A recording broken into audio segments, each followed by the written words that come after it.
Muy buenas tardes, un saludo muy especial a sus amigos y amigas, candidatos y candidatas a la Asamblea Nacional por el Distrito número 1.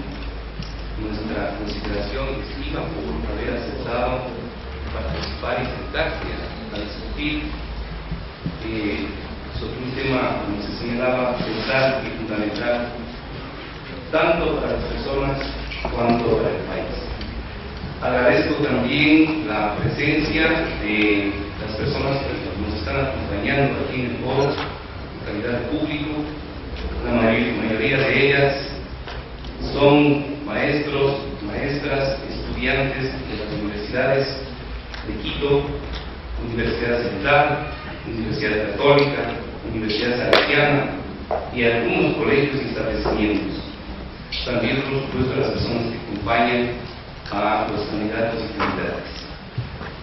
El 13 de diciembre anterior, el Movimiento Ciudadano Contrato Social por la Educación, que como ustedes saben es una red de ciudadanos y ciudadanas conformada desde el 2002 por alrededor de 100 organizaciones sociales y también, por supuesto, activada por un número de universidades del país. Elaboramos y presentamos el 13 de diciembre una agenda, que es la cuarta agenda que hemos presentado en el Ecuador. La primera la presentamos en 2000. Algunas de las propuestas de 2002, hoy por hoy, son políticas de Estado, lo cual da cuenta de que el esfuerzo y la acción que viene desde la ciudadanía en términos de propuesta, esta acción es importante, es valiosa y puede ser tomada en cuenta si hay el esfuerzo y la persistencia de la ciudadanía y si hay los oídos receptivos desde el poder para que se transformen precisamente en políticas públicas.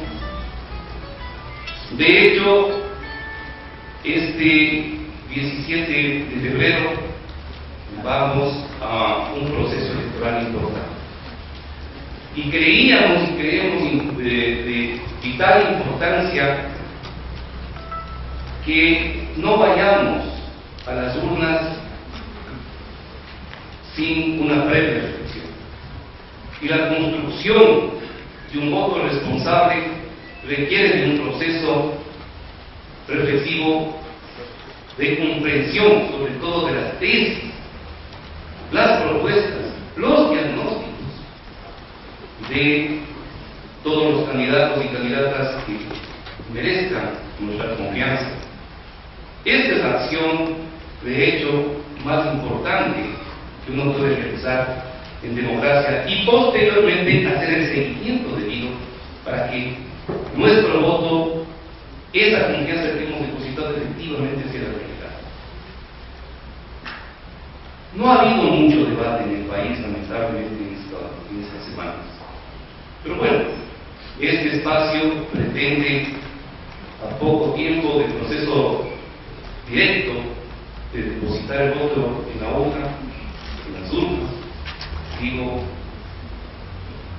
está apuntando a crear un clima adecuado para la circulación de ideas, para la circulación de tesis, y hemos hecho un esfuerzo. Ya se ha señalado previamente que pusimos muchas bocas para que esto se dé y pueda hacer este acto cívico transmitido más allá de estas paredes. Y hemos escogido precisamente este sitio que se denomina Salón de la Democracia por eso. Y nuestro pedido fundamental a los amigos y amigas que son candidatos aquí presentes, hagamos ejercicio de este espacio con la altura adecuada y debida y discutamos precisamente y discutamos propuestas. Y nosotros, al salir, creo yo, a las 7 de la noche de este salón, creo que saldremos enriquecidas. Y eso será bueno para el país. Agradecemos a las organizaciones y personas y los medios de comunicación que nos acompañan, tanto la televisión como los escritos como seguridad, reportarán este evento para que efectivamente las ideas se transmitan aquí, que no solamente dan cuenta de un problema de la provincia de Pichincha, ni siquiera del Distrito Norte, sino del país. La agenda plantea 13 prioridades para el Ecuador desde el 2013 al 2021, pero estamos pensando en el 2060, en incidir por lo menos en 2 generaciones del Ecuador, de niños, niñas, que ya a esa edad podrán ejercer plenamente sus capacidades, todas sus capacidades. El país ha avanzado mucho en estos 6 años, por supuesto. Tal vez el mayor logro es el acceso, pero están pendientes algunos temas cruciales y estructurales en términos de recesión y sobre todo de calidad de la educación. Hoy, estos días y los próximos años tienen que definirse estrategias y políticas educativas seguramente en torno a esos temas y a otras áreas de la realidad que están retratadas en esta agenda. Pero lo más importante es en este momento decidir el camino, el sentido por donde tienen que ir esas reformas. Hay una lucha de sentidos en el país. Y ya no de prioridad, la prioridad afortunadamente está colocada. Hay voluntad política, por fortuna, en todos los niveles, tanto del Estado cuanto de la sociedad. Yo creo que el país en este caso ha avanzado mucho, pero estamos en este momento en un punto relevante e importante, es en una disputa, en una controversia, en una definición del sentido de la educación. Desde el contrato social hemos proclamado desde el 2002 el tema del derecho a la educación y el ejercicio de los derechos humanos en las aulas como una propuesta de sentidos. Pero también está el tema del buen vivir, por otro lado, que tiene que ser definido con suma claridad. Y también la importancia de lo más avanzado de la pedagogía latinoamericana que tendría que integrarse precisamente en la construcción de este sentido de la educación. Esto es lo que nos anima y con esto queríamos arrancar este debate. Reitero y agradecemos la presencia de todos y todas ustedes, a la Casa de la Cultura por transmitir en directo este debate, a Esquel, a Ciudadanía Urbana, a ALED, se está transmitiendo para todos los países de América Latina este debate. Y por supuesto a COLAPE, que en diferido va a transmitir a varios centenares de radios locales. Entonces, con este preámbulo, le paso la posta a nuestro colaborador y amigo que voy a ser de moderador, un politólogo altamente reconocido en el país, Jorge León, para que nos dé las reglas de juego y se haga cargo de esta jornada. Muchas gracias a los amigos y amigas presentes y por supuesto a las personas que nos acompañan. Muchas gracias.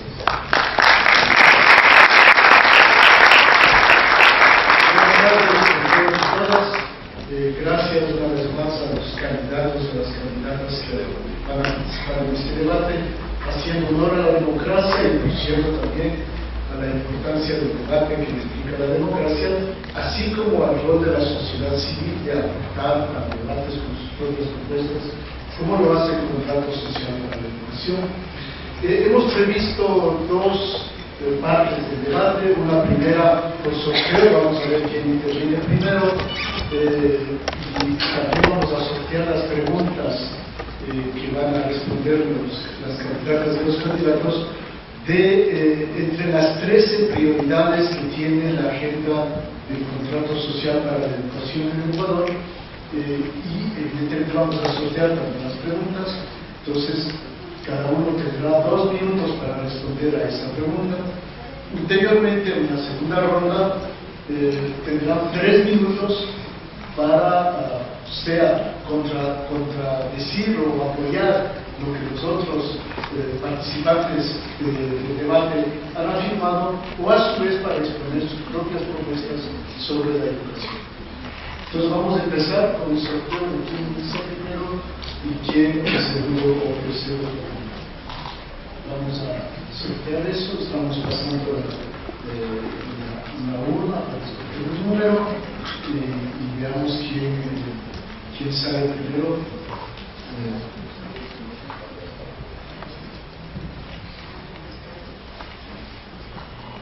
Santiago Guarderas en el cuarto, Patricia Ruiz la segunda. Primero va a ser Gustavo Larrea. Para la radio quisiera decir que Gustavo Larrea es el candidato de la Unidad Plurinacional Pachacuti NPD, que Patricia Ruiz es candidata de Avanza, que Santiago Guarderas está por el Partido Social Cristiano, que Andrés Páez, que está en el séptimo lugar para intervenir, está por Creo,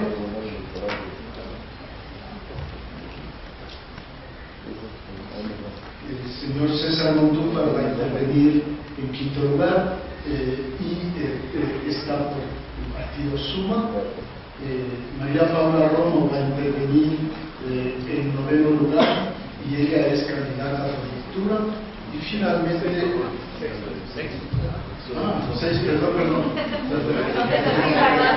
Demasiada emoción, demasiada emoción. En tercer lugar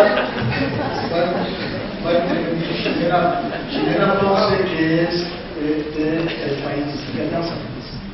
Entonces, en primer lugar, Gustavo Larrea. Veamos las preguntas que les tocaría a cada uno, por favor. Gustavo, en primer lugar.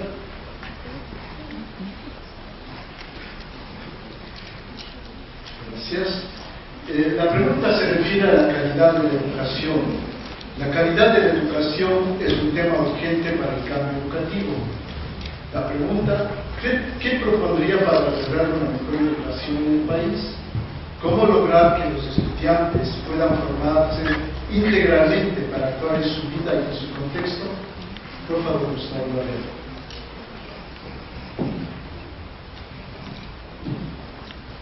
Buenas tardes, muchas gracias a todos los presentes al contrato social de la educación, a la iniciativa. Me parece importante subrayar que en esta campaña tenemos un poco de la segunda vez que yo tengo honor de compartir con los competidores del examen electoral.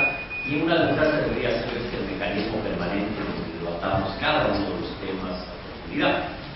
Bueno, creo que el tema de la calidad de la educación es fundamental. Hay dos elementos en el tema educativo que son claves. Primero, como conquista histórica de la humanidad, la idea de que la educación y el acceso al conocimiento deben ser universales para todos y todas. Ese es el primer criterio. La educación no puede ser para una élite, la educación no puede ser para una élite social, económica, política, intelectual, etc. Tiene que ser una educación para todos y todas. Hay que ir hacia el acceso a la educación. Y ese es un salto histórico importante en nuestro país, la lucha por ese acceso a la educación con Alfaro, pero también la lucha por el libre ingreso a las universidades en la década de 60, que permitió cambiar de alguna manera este país, pero con una limitación, la calidad. Se amplió la educación, no a todos los niveles que quisiéramos. Todavía hay un déficit de acceso a la educación media enorme, 5 millones y pico de estudiantes, de jóvenes y adultos no han terminado el bachillerato. Hay problemas de esta naturaleza, pero también hay problemas de calidad de la educación, y eso tiene que ver con capacitación permanente a los maestros, inversión, infraestructura, locales adecuados, material didáctico adecuado, problemas que tienen que ver incluso con lo que de alguna manera afecta a un importante sector del país todavía, que no tiene posibilidades de alimentación de calidad, niños y jóvenes que van a las escuelas y los colegios sin desayuno y sin almuerzo. Por eso es importante mantener los programas de desayuno y almuerzo escolar. Creo que es un error haber eliminado el almuerzo escolar. Una sociedad que además no solo aprende en el aula, sino que sea una sociedad dispuesta a aprender siempre. Que la pedagogía en lo político, por ejemplo, sería y debe ser el aprendizaje permanente. De lo contrario, no vamos a tener nunca calidad en la educación. La calidad no es contradictoria con el acceso a ella, van de la mano. No puede haber acceso sin calidad, o no debe haber acceso sin calidad, y a la inversa. Solo la calidad garantiza educación para pocos. La educación debe ser para todos y todas. Gracias. Muchas gracias por haber respetado el tiempo. Le toca a Patricia Ruiz. La pregunta, por favor. Gracias. La pregunta es sobre el rezago educativo. 5.719.314 habitantes del Ecuador no han completado su educación formal y carecen de las mismas oportunidades de desarrollo que el resto de los habitantes del país. ¿Qué se puede hacer para ofrecer una educación útil y significativa a esta gran población de jóvenes y adultos? Patricia Ruiz, por favor. Muchas gracias, compañeras, compañeros de panel. Gracias a los medios de comunicación, a las personas que nos están escuchando. Me presento Patricia Ruiz, candidata por el Distrito Norte de Avanza 8, en la provincia de Pichincha. Efectivamente, el tema del rezago educativo es una deuda importante que necesitamos trabajar. Me parece que debe ser desde todos los aspectos específicos, ¿no es cierto? Por un lado, poder hacer un mayor énfasis respecto de las nuevas metodologías educativas, no solamente trabajar dentro de los términos de la educación presencial, sino también de la educación semipresencial y de la educación abierta, con un acompañamiento fuerte de los medios educativos más media, ¿no es cierto?, mediáticos, sobre la televisión, sobre la radio, especialmente en este momento estamos siendo retransmitidos por una importante cadena de radiodifusoras que normalmente están acompañando los procesos educativos, ¿no es cierto? Me parece que esto es fundamental. También bien contextualizado este proceso educativo, porque estamos hablando de personas que tienen un contexto de pobreza, que han sido víctimas de diferentes violencias sociales y culturales. Estamos hablando, por ejemplo, de jóvenes, madres, adolescentes, estamos hablando de personas que deben abandonar la escuela para poder trabajar, de personas que están sufriendo problemas de salud pública muy graves, como ciertos tipos de adicciones, y por supuesto la necesidad, en algunos casos, de moverse y trasladarse de un sitio de origen a otro. Estoy hablando de la migración interna, de los flujos humanos que están teniendo que salir o regresar o moverse permanentemente, que están detrás de este tema del rezago educativo. Me parece que hay que trabajar los contenidos de estos programas educativos con una precisión mayor respecto del contexto local, del contexto global que las personas de quienes vamos a acompañar y a garantizar que puedan culminar todos sus procesos educativos adecuadamente, a pesar de que puedan estar en diferentes momentos de su vida, en diferentes edades. Es muy importante, siempre rescatando el tema de la necesidad de trabajarlo desde la perspectiva intercultural. Tenemos que trabajarlo como manda la Constitución, dentro de los idiomas que corresponden, dentro de todo el bagaje de sabiduría que tienen todas nuestras culturas de nuestros pueblos originarios en el Ecuador. Y por supuesto, en relación, tengo 30 segundos, especialmente dirigidos a superar los temas de la vulneración sistemática que han sido sufridos por ellos en relación a la pobreza y en relación a la violencia. Creo que este gran todo, bien trabajado de metodología, nos puede dar cuenta de un programa que más fuerte, más localizado, pueda permitirnos superar esta gran brecha que todavía tenemos en Ecuador. Gracias. Ahora le toca a Gilda Ponce, por favor, la pregunta.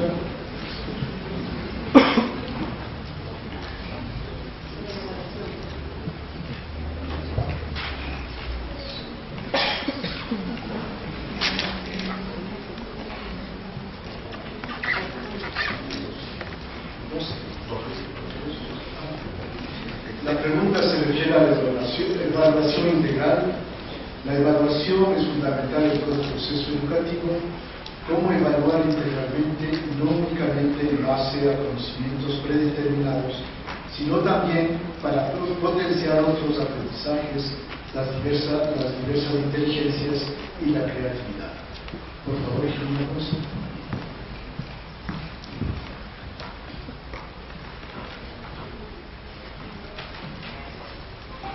Buenas tardes con todas, con todos. Nuevamente reitero los agradecimientos que han hecho los otros compañeros panelistas por la posibilidad de poner a discusión este tema de expresión, que creo que no es solo un tema de profesores, no es solo un tema de estudiantes, es un tema de la sociedad.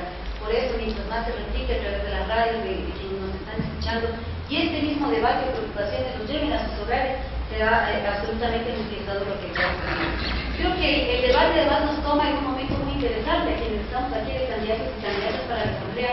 Creo que el panorama ahora es absolutamente diferente al que teníamos en el 2006.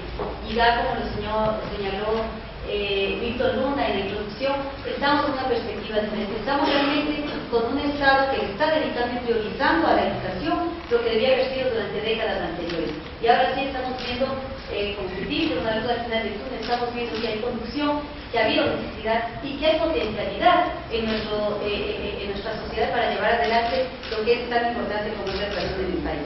Y dentro de eso, y creo que atada también con la pregunta 3, que tiene que ver con la calidad de la educación, un sistema de evaluación es absolutamente indispensable, una evaluación que nos permita ir no testeando, no chequeando al final del proceso, los resultados del proceso educativo, sino al mismo proceso en sí. Y el proceso está constituido por los estudiantes, por supuesto, también por sus formas o sus metodologías de educación, pero también por los maestros, por los profesores y profesoras, por todo el esquema educativo. Y eso me parece que son elementos centrales en los cuales debemos centrar todo este sistema de evaluación. Por cierto, entender la educación como toda una cuestión integradora, integral, inserta dentro de todo un sistema de formación del ser humano que no solo lo damos en las escuelas, no solo lo tenemos en las escuelas. Creo que todos los sistemas de aprendizaje también están en la sociedad, también están en los hogares, en la comunidad, y son también algunos elementos importantes de evaluación. Una evaluación entonces que potencie, yo creo que las preguntas pues dadas de las pistas ya obvias representa un sistema de evaluación que no vea únicamente el resultado del resultante del proceso educativo, sino que vea también el impacto del proceso educativo en el ser humano, todas las dimensiones del ser humano, que no es solo la académica, que no es solo la de formación, la de adquisición de conocimientos, sino que es toda la formación integral del ser humano. La aceptación, el vivir en sociedad, la integralidad, la interculturalidad, no digo ni siquiera la tolerancia, el amor por los demás, que es lo que nos constituye como seres humanos, debe ser también parte de este proceso de evaluación.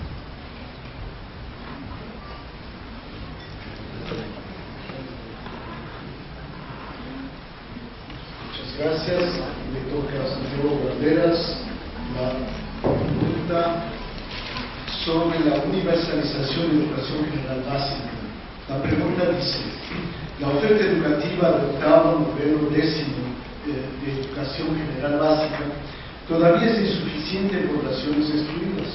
La pregunta: ¿cómo lograr el cumplimiento de la meta de universalización de la educación general básica hasta el 2015? Santiago Banderas.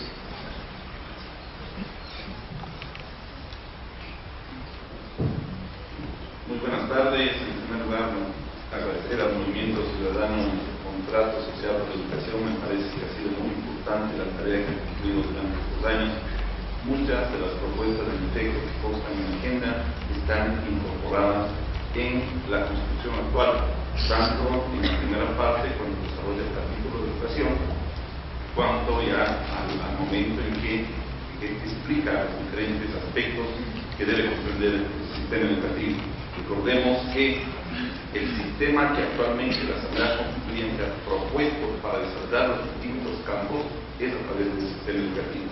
Y justamente una de las tareas es que debemos aplicar un sistema educativo integral que articule a todos los elementos.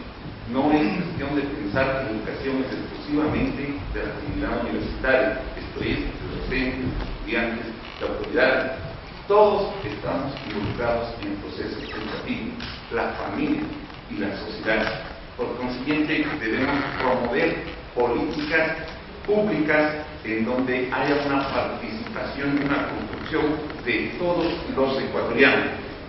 Deberíamos generar incentivos tributarios para que empresas puedan sostener a centros educativos en modelos de gestión distintas para que ellos puedan llevar adelante las distintas modalidades que pueden darse dentro de un proceso educativo y que facilite y que permita que esa oferta sea integral, universal. Debemos trabajar todos para que la educación sea un elemento básico de desarrollo dentro de la sociedad.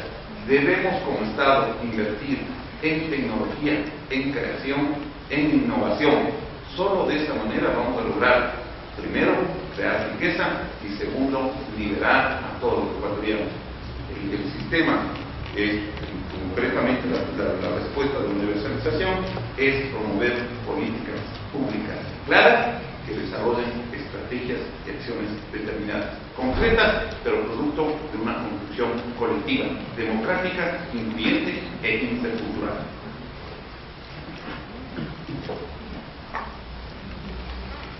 Muchas gracias, Santiago Guarderas. Ahora, en quinto lugar, va a intervenir el señor César Montúfar. La pregunta.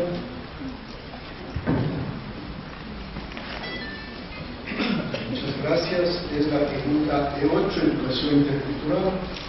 La pregunta dice: históricamente nuestra sociedad ha excluido de su derecho a la educación con pertinencia cultural a las poblaciones indígenas, afroecuatorianas y del sector urbano.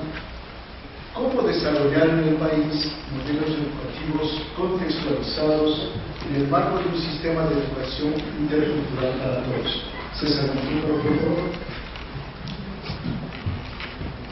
Gracias, un saludo a todos los amigos y amigas presentes, un gusto estar aquí. Bueno, me parece que la promesa de ser verdaderamente el gobierno de un Estado intercultural, multicultural, multinacional pasa fundamentalmente por que la educación del sistema educativo refleje, promueva y nos eduque en esta realidad. Por eso es que yo creo que la interculturalidad implica no solamente el pensar en el sistema educativo como tal, formal, sino pensar en toda la sociedad. Creo que uno de los elementos principales de la propuesta de contratos sociales es aquella de la sociedad educadora. Eso implica que debemos construir una sociedad en la que el racismo, en la exclusión, donde la violencia simbólica y física, en donde la inclusión y la solidaridad sean prácticas que cotidianamente vayamos trabajando, que cotidianamente vayamos construyendo. Por eso a mí me llama la atención, por ejemplo, cuando veo la campaña de uno de los movimientos, del movimiento oficialista, que se arma un ring para golpear a los candidatos contrarios. Me parece que es la peor pedagogía política que se puede utilizar en menos. Pero yendo en el tema de la multiculturalidad, eso implica no solamente una inversión sostenida en los sectores rurales, en los sectores campesinos, indígenas y afroecuatorianos, sino conseguir, por ejemplo, que los mecanismos y los procedimientos y los parámetros de evaluación no pueden ser parámetros estandarizados, parámetros en los que todos sean medidos con la misma vara. Eso implica también que la producción de textos, de contenidos, reflejen verdaderamente las realidades de un país diverso, de un país multicultural, multinacional. Eso implica además que pongamos énfasis en el tema del rezago educativo. Estoy seguro que son esos sectores, los afroecuatorianos, los indígenas, quienes adultos, quienes mayor rezago educativo, son víctimas de mayor rezago educativo. Es decir, creo que todo el sistema tiene que orientarse precisamente hacia una política educativa de inclusión, no solamente en el sistema formal, sino tomando en cuenta toda la sociedad, para que verdaderamente la educación intercultural sea uno de los mecanismos que nos convierta como Estado y como sociedad en una comunidad política de iguales, en una comunidad política en que todos seamos parte de un país que nos construimos colectivamente y que vamos planteando un destino común. Muchas gracias. Toca por la pregunta, por favor, la pregunta.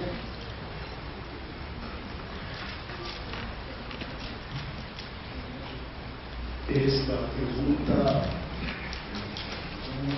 12 sobre la educación superior. Desde hace décadas gran parte de la Universidad Ecuatoriana está divorciada de las necesidades individuales y colectivas y no logra integrar una propuesta propia a la llamada sociedad de conocimiento. La pregunta dice: ¿qué hacer para implementar una reforma universitaria que garantice la libertad de pensamiento, el desarrollo del país y responda a las nuevas demandas sociales, laborales y profesionales de la sociedad contemporánea? Por favor, María Paula.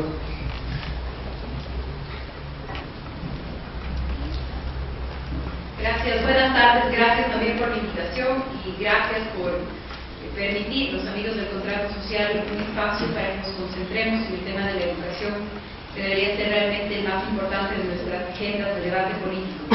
Algunos datos de la realidad para entrar a la respuesta del tema de la educación superior. En este momento, es cierto, en el Ecuador de los últimos años, de la última década, se ha conseguido ampliar la cobertura de educación, es decir, cada vez más niños, casi el 100% de los niños, entran a primer grado, y esta es una buena noticia. Pero el desafío es que los que entran a primer grado terminen el bachillerato. Hoy, de cada 10 niños que entran a primer grado, solamente 6 se van a graduar como bachilleres. Y entonces tenemos un gran problema.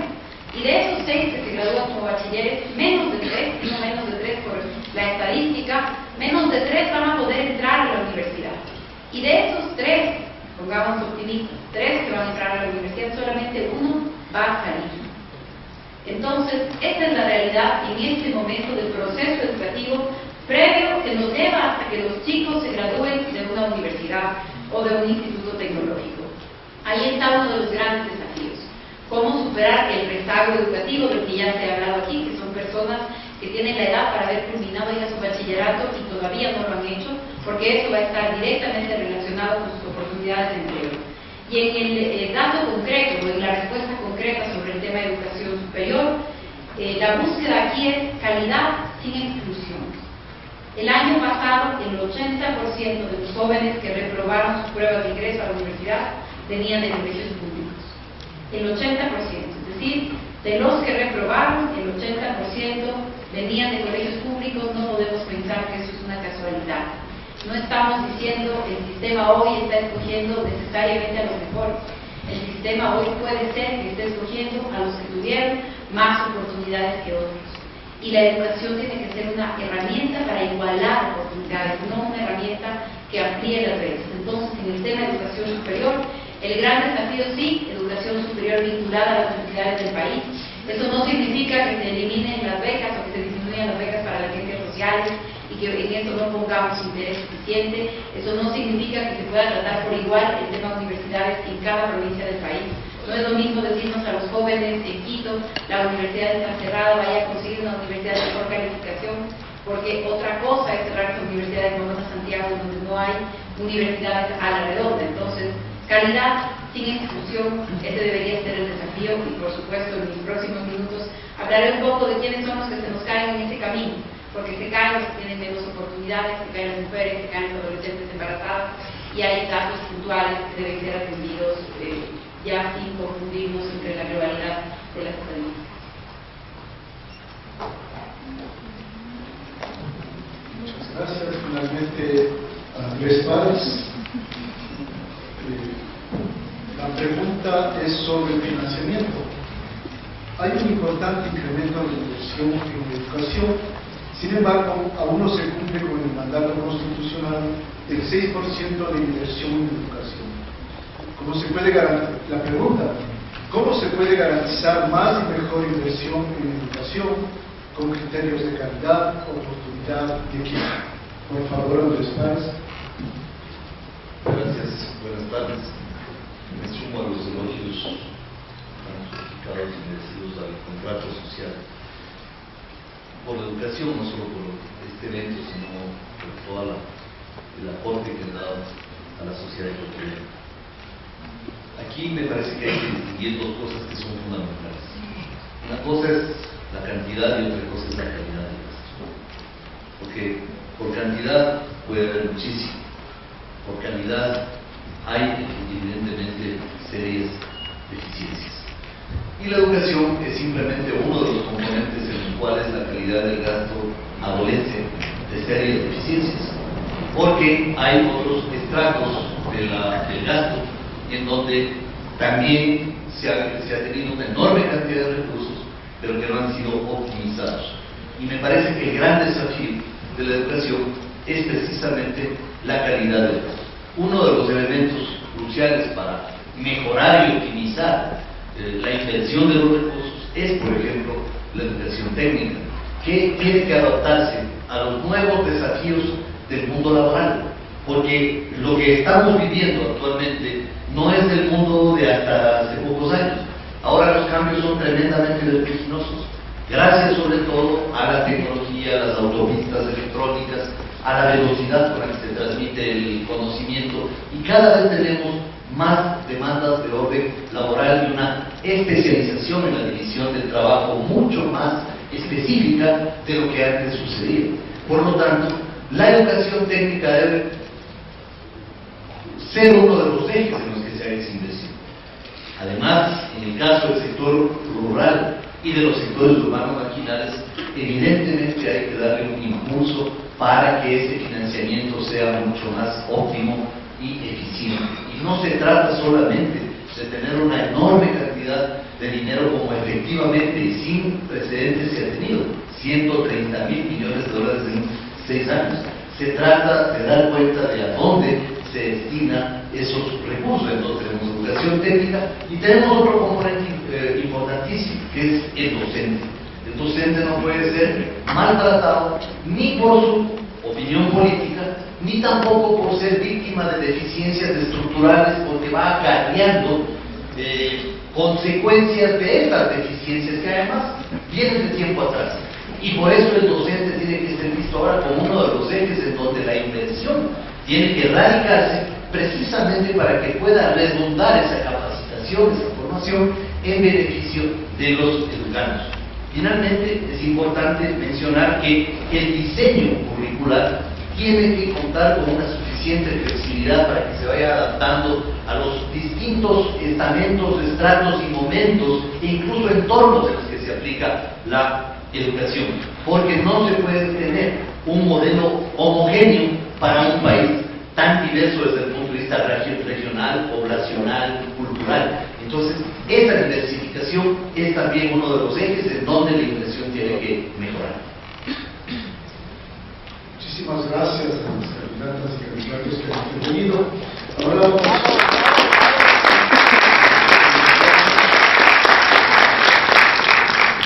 vamos a la segunda ronda. En esta segunda ronda los candidatos y candidatas van a intervenir libremente, sea para responder o referirse a las otras intervenciones o para presentar sus propias propuestas. Hasta ahora, en la primera parte, nos hemos referido a las prioridades presentadas por la agenda de educación en el Consejo Social para la Educación. Ahora los candidatos y candidatas van a tener 3 minutos. Yo he sido un poquito laxo en la primera ronda, cediéndoles unos 3 minutos, pero bueno, voy a permitir autoritariamente, con la democracia que ustedes van a aceptar, que pase de 3 minutos a 4 minutos, por la ventaja del debate. No hemos tenido gran oportunidad de oírles, pues nos complacerá por la misma hora de oírles. Entonces vamos a hacer un poquito laxo, un poquito más de tiempo, para que presenten sus propios puntos de vista, sus temas de educación. Vamos a seguir el mismo orden de intervención y igualmente al final de estas intervenciones habrá oportunidad para que ustedes, las personas que están aquí en la sala, puedan formular preguntas, pero claro, como somos amigos de la palabra y de conocernos con la palabra, vamos a proceder con un poquito de práctica, y hay alguien que va a repartir, unos colegas que están por ahí, que les van a repartir unos papelitos. Esos papelitos ustedes formulan la pregunta, e igual que hemos hecho con los candidatos y las candidatas, vamos a sortear las preguntas que ustedes nos dan para que las 3 preguntas puedan ser respondidas indistintamente por las personas que están participando en el debate. Bueno, muchas gracias entonces por alentarse a participar con las preguntas, gracias de antemano, y regresamos entonces a la mesa y le doy la palabra a don Gustavo Larrea. No había indicado en la mesa anterior los partidos al inicio, ahora voy a señalar a qué partido pertenece cada cual.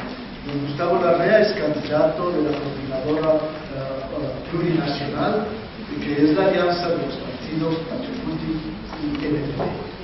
Gustavo Larrea. Muchas gracias.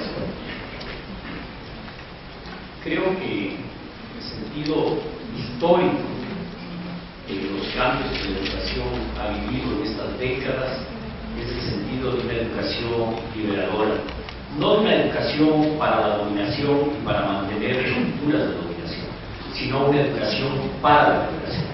Y esa educación para la liberación supone nuevos objetivos, muchos de ellos ya incorporados al sistema educativo. Una educación que nos forme en valores humanos, que nos forme en derechos humanos, que los ciudadanos y ciudadanas tengamos claro que todos somos iguales ante la ley, que superemos toda forma de discriminación, opresión, etc. Y en esa misma línea hay que seguir avanzando. La educación tiene que cumplir ese rol, el rol de ser liberadora de la sociedad. Ahora la Constitución de Montecristi nos plantea un paradigma que es el summa causa, y que no es más que la armonía, buscar la armonía entre los seres humanos y de los seres humanos con la naturaleza. Ese paradigma, para hacerse realidad, implica superar la estructura educativa contemporánea, y es necesaria una nueva reforma educativa. Voy a señalar simplemente algunos ejemplos de cómo vemos nosotros la situación de la educación en el país. Una educación que no responde para nada a la realidad concreta, local de cada cantón, de cada provincia, de cada país. 120.000 pescadores artesanales sin un colegio técnico en pesca artesanal. 3 millones de productores del campo, de cacao, de café, de banano, de arroz, de maíz, de papa, de frijol, de ganado, y técnicos en agricultura y colegios técnicos de agricultura, los pocos que habían desaparecido porque se les ocurrió acabar con el bachillerato diversificado y formar el bachillerato unificado, cuando lo que había que hacer es todo lo contrario. La educación debe estar adaptada a la realidad local.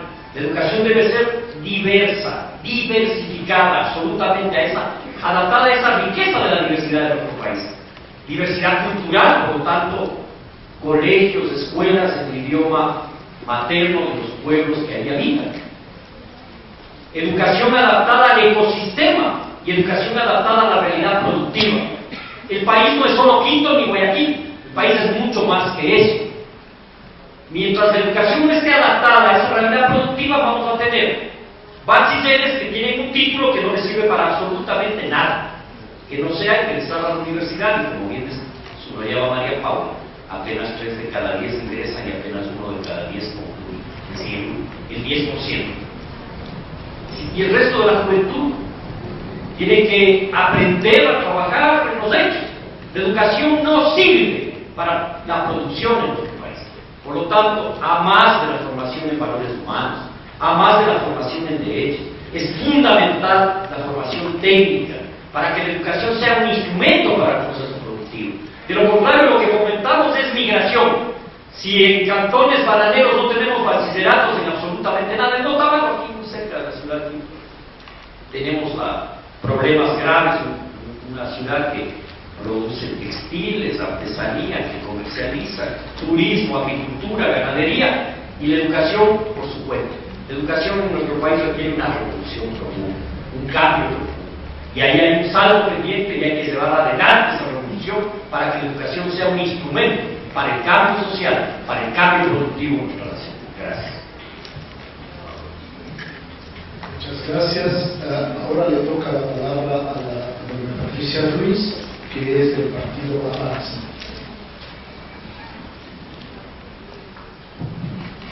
Muchas gracias, Jorge, compañeras y compañeros. Avanza 8 tiene dentro del interior de nuestro partido político a nivel nacional un debate importante, una gran preocupación. El sistema educativo ecuatoriano debe ser un lugar principalmente seguro, porque la carga horaria que nuestras hijas e hijos están destinando a su educación es fuerte, son 7, 8 horas diarias, y si es que este espacio, como en algunos casos, espeluznantes casos, resulta ser un lugar inseguro, donde las condiciones de respeto, de afecto o de motivación están subyugadas por una transversalidad de violencia estructural, resulta que tenemos un grave problema. Los casos de violencia al interior de los establecimientos educativos no son pocos, no son menores. Sucede todo el tiempo dentro de distintos tipos de violencia, no solamente la violencia a la que se le ha llamado el bullying, o la violencia que además a través de las redes sociales entre compañeros y compañeras está existiendo, no solamente la violencia física entre compañeros, sino la violencia sexual también, no solamente desde los docentes, algunos malos profesores que están efectivamente violentando a nuestros hijos y hijas, no son todos, pero con que haya uno tenemos un grave problema. Este es un tema delicado, es un tema doloroso y es un tema que tiene que ser conocido, detectado, identificado y combatido por toda la sociedad. Las familias, las personas tutoras que estamos a cargo de nuestros hijos e hijas debemos no solamente hablar y explicar con claridad, sino dar la garantía y el soporte psicológico, emocional suficiente como para que los niños nos puedan contar qué es lo que está pasando. Yo soy madre de 2 niños, una hija de 13 años y una niña pequeña de 5. Después de haber sido directora del Sistema de Protección de Víctimas y Testigos, pues efectivamente tengo todos los días, de mañana, tarde y noche, la angustia en mi corazón de saber qué es lo que está pasando con mis hijas, porque el tema de la violencia sexual está en todos los espacios y donde menos nos podamos vigilar. No solamente al interior o cercanos a las viviendas, a las casas, a los familiares, a los allegados, a los compañeros o padrastros de las madres en un altísimo porcentaje, sino también dentro de los establecimientos educativos. En esa medida, me parece que la Ley de Educación Superior y su actual reglamento, que hace poco fue expedido, efectivamente todavía no han sido suficientemente frontales respecto de poder disminuir el grado de discrecionalidad y de, en algunos casos, el espíritu del cuerpo que existe en el momento en que este tipo de casos gravísimos, profundamente traumáticos para toda la colectividad está sucediendo, ¿no? Es decir, se hace un proceso administrativo para saber si es que la chica no estaba enamorada del profesor y fue ella la que estaba usando la minifalda o ese tipo de cosas. Cuando esto es un delito penalizado por la justicia, que debe ser llevado a las autoridades que le corresponden, ¿no es cierto? Este proceso que se traba y que genera una cantidad todavía de presiones más fuertes y de grandes conflictos al interior de los centros educativos, tiene que ser analizado desde mucho más de cerca y desde una perspectiva de protección de los niños, niñas y adolescentes, y por supuesto desde una responsabilidad y corresponsabilidad del Estado, de las autoridades, respecto de estos más institucionales que están haciendo tanto daño al interior de los centros educativos. Me parece que también hay una deuda respecto de, por ejemplo, ciertas asignaturas, ahora que la misma ley está obligando a que los maestros y maestras tengan que trabajar 8 horas diarias dentro de los establecimientos educativos. Por ejemplo, en la asignatura de deporte o de cultura física, resulta que los profesores que antes tenían una carga horaria menor, por ejemplo, pues el de computación, puede ser el de arte o el de alguna otra materia, ¿no es cierto?, tengan ahora la responsabilidad de trabajar sobre la cultura física. Entonces resulta que no tienen una capacidad técnica adecuada suficiente para impartir estas asignaturas y podemos estar teniendo niños que en algunos casos llegan desnutridos, que llegan sin condiciones físicas de hacer esfuerzo, que tienen además que tener una motivación, una introducción. Es el cuerpo de nuestros hijos e hijas que estaría en manos de una persona que cree que hay que hacerle correr alrededor de la cancha, y tenemos que tener mucho cuidado respecto de esto. Creo que el acompañamiento al sistema educativo por parte de la comunidad académica, donde los padres y madres de familia, todas las personas que tenemos este contacto diario con los niños y niñas, es muy importante. Tenemos que tener estos canales desde donde vamos a contar y a exigir y a procurar mayor acompañamiento a lo que sucede dentro de las aulas, muy importante. Espacios como el contrato social por la educación debería, por ejemplo, incluir dentro de la agenda no solamente como la calidad. Estoy buscando los 13 puntos y me parece que este tema de la violencia que se está viviendo en el interior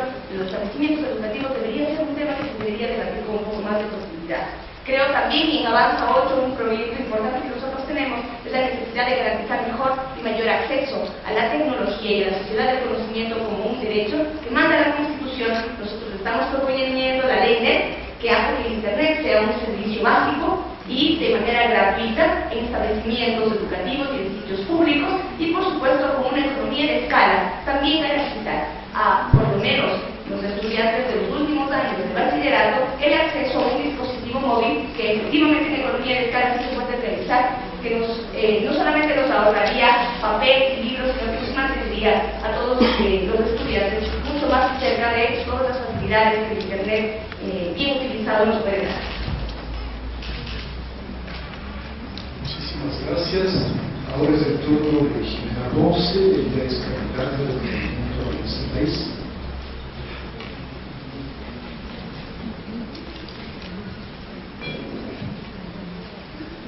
Creo que me gustaría dejar sentados algunos elementos importantes que nos parecen a nosotros como Alianza País dentro de todo el esquema de educación. Primero, creo que hay que reconocer la necesidad y absoluto y estricto cumplimiento a la universalización de la educación como ya lo dice la Constitución.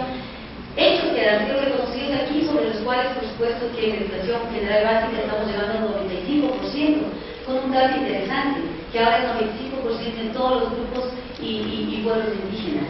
Estamos hablando de una movilización, de haber cerrado la brecha en todos los grupos, desde mestizos y todos estamos con el 95% del sexo, en ambas batallas estamos con el 94%. Creo que dar cuenta de que no solo vamos universalizando, sino que también se lo va haciendo con criterios de interculturalidad, con criterios de eliminar la discriminación. Ese me parece un elemento aún pendiente, por supuesto, porque en 6 años no se ha logrado llegar a subir con el 100%, pero dar cuenta de que este camino lo vamos a seguir andando y lo vamos a hacer con esta inversión y esta decisión política que ya se venido tomando. El otro elemento es de una educación integrada e integradora. Una educación integrada a la sociedad en el sentido no solo de ser funcional, digamos, tan duro como suena esa palabra a veces, sino que sea aportante a la sociedad. Aportante, ¿por qué? Porque nosotros como país hemos decidido y hemos estado construyendo un país del buen vivir que tiene que avanzar, por ejemplo, en este momento ya en una era de un cambio de la matriz productiva. Una educación, entonces, todo un sistema que nos lleve a nuevas carreras, que nos lleve hacia entender qué es la petroquímica en nuestro país. Algo interesante, porque acá hemos tenido 42 años de explotación de petróleo y no hemos tenido una industria que desarrolla el petróleo, pero bien, que lo estudie, que lo transforme en lo que aquí, que será lo que nuestro presidente, el 50% de lo que está hecho en este auditorio, todos los plásticos, todos los materiales que se podrían desarrollar de eso.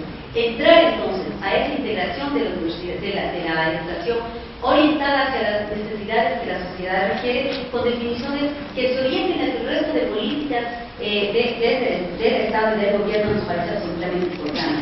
Y una educación integrada entre ellas, que quede encadenada de tal manera que, como ahora ha sido ya la definición del gobierno, desde la educación inicial, es decir, desde los 3 años, podamos entonces también atar todos los procesos formativos de estimulación, de enriquecimiento del ser humano desde esa edad, atarlos y seguirlos priorizando e invirtiendo y desarrollándolos con calidad, que nos parece, porque eso va atando hacia toda la formación posterior, desde la educación general básica, el bachillerato y la universidad. En el tema de la universidad, nos parece también importante reconocer que aquí estamos haciendo una ruptura con lo que ha sido un modelo anterior. Lamentablemente había una estafa académica y a veces no se la quiere reconocer. Esto del libre ingreso ha sido una estafa, eso hay que estar absolutamente claro. No ha habido libre ingreso a la universidad, el libre ingreso ha estado dado por el tamaño del bolsillo. Ha habido universidades de garaje, lamentablemente duro decirlo, pero así ha sido, que han tenido que ser cerradas porque no garantizaban la educación para quienes estamos aquí, para quienes financiamos la educación de nuestros hijos de ninguna manera. Decisiones duras que aquí desde Alianza País tenemos que tomarlas y las tomamos y las seguiremos tomando en la medida en que sean necesarias para garantizar la adecuada educación de nuestra gente. Y una educación universitaria en la que ahora es posible una adecuada nivelación. Todas estas personas, chicos y chicas que han aplicado para el ingreso a las universidades, tienen reales posibilidades de nivelación, porque no somos ciegos y ciegas que en 6 años se ha cambiado toda la estructura educativa que había anteriormente. Han habido deficiencias, no solo por público y privado, sino entre privados mismos, por diferentes calidades de colegios. Ahora estamos pasando por verdaderos procesos de nivelación a abiertos y conducidos para lo que la universidad requiere. Y un dato adicional en lo que tiene que ver con la universidad: el 15% de las personas matriculadas en la universidad son provenientes de hogares del Fondo de Desarrollo Humano. ¿Qué tal eso como un dato de inclusión? Un dato que no lo planificamos, que está ocurriendo en este momento, que no lo vamos a hacer, ya lo hicimos. Ahora el Ecuador es uno de los países que tiene mayor porcentaje de inclusión de personas del quintil 1 en la región dentro de la universidad, los que más, un porcentaje más elevado de matriculación en la universidad. ¿Qué tal ese dato para inclusión? Eso es lo que estamos haciendo. Y por supuesto, con una ley, con escribirla o con un programa de gobierno, presentarlo, no se logran las cosas, se las logran trabajando, se las logran dedicando el esfuerzo. Y ese creo que es el camino que nos tocará hacerlo en un acuerdo conjunto y trabajos mucho más integrados desde el Ejecutivo, desde el Legislativo, desde todas las otras funciones del Estado, porque insistimos en que los espacios educativos no únicamente son las aulas universitarias, del bachillerato, de la educación general, son todos los espacios en donde nos podemos reunir, donde podemos interactuar los seres humanos. La comunidad, estas aulas, la misma urna es un espacio educativo, el voto de los 16 años que lo programamos de nosotros en la Constitución es un espacio educativo porque nos permite y obliga a los chicos y chicas que analicen, investiguen, pregunten cuáles son las propuestas de los candidatos, y eso también da cuenta de una formación educativa, de una formación democrática que permite ir construyendo nuestro país, cómo queremos hacer un país de buen vivir. Las 8.000 becas que se están dando a estudiantes para lograr una educación de posgrado, absolutamente indispensable para apalancar este proceso de transformación del país. De lo contrario, sin conocimiento, tendríamos un pueblo que sigue sometido a lo que nos digan las potencias extranjeras. Sin conocimiento, un pueblo no puede tomar sus propias decisiones. Absolutamente indispensable, entonces, que en este debate podamos obtener ciertas conclusiones y responsabilidades y compromisos, sobre todo de quienes estamos aquí como candidatos y candidatas, para poder concretarlas luego en nuestras gestiones de la comunidad.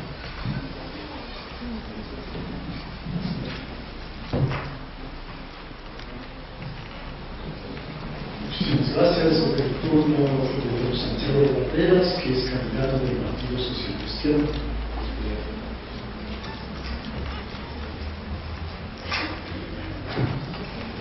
Yo creo que es necesario puntualizar ciertas cosas que están totalmente equivocadas.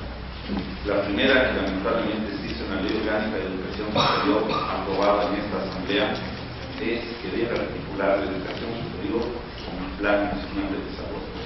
Ese es un grave error, porque la política pública prioritaria de educación es estatal, depende del Estado y no del gobierno.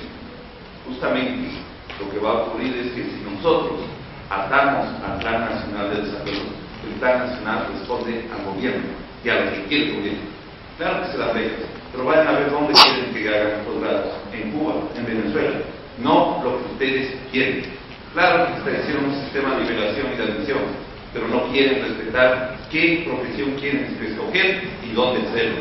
Entonces, si atamos al gobierno, vamos a tener una educación validez donde el gobierno quiera se van.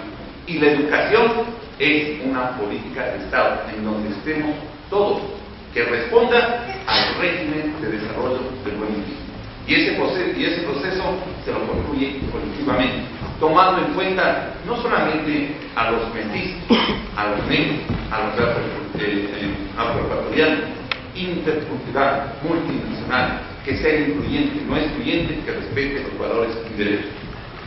Pero un modelo educativo no va a tener éxito si no se hacen inversiones. Podemos hablar maravillas, pero se requieren las inversiones del Estado. ¿Dónde está el cumplimiento del mandato constituyente? Se lo ha hecho. Vamos a llegar al 6, vamos a llegar al 10%. Para poder obtener profesores de calidad, se requiere tener dinero, pagar bien a los profesores, capacitarlos permanentemente, se los requiere perfeccionar. Los profesores que requieren actualización tienen que ir. Fíjense ahora que ya nadie quiere ser profesor, nadie quiere tener una formación para educar, porque necesitan más pagados, prefieren ser administradores, prefieren tener títulos en donde se puede obtener otro tipo de dinero. ¿Cuántas, les digo en el caso concreto de la Universidad Católica, hay facultades que subsidian a la Facultad de Educación porque nadie quiere ser profesor? Estas cosas hay que corregir. Y luego tener claro que las leyes son tan solo medios, instrumentos. ¿Creen aquí que con las leyes se va a mejorar la educación? No, son políticas públicas en las que todos estamos involucrando, en donde se tiene que trabajar en valores, en formación de valores. Pero ¿cómo vamos a trabajar si estamos aplaudiendo a quien falsifica títulos?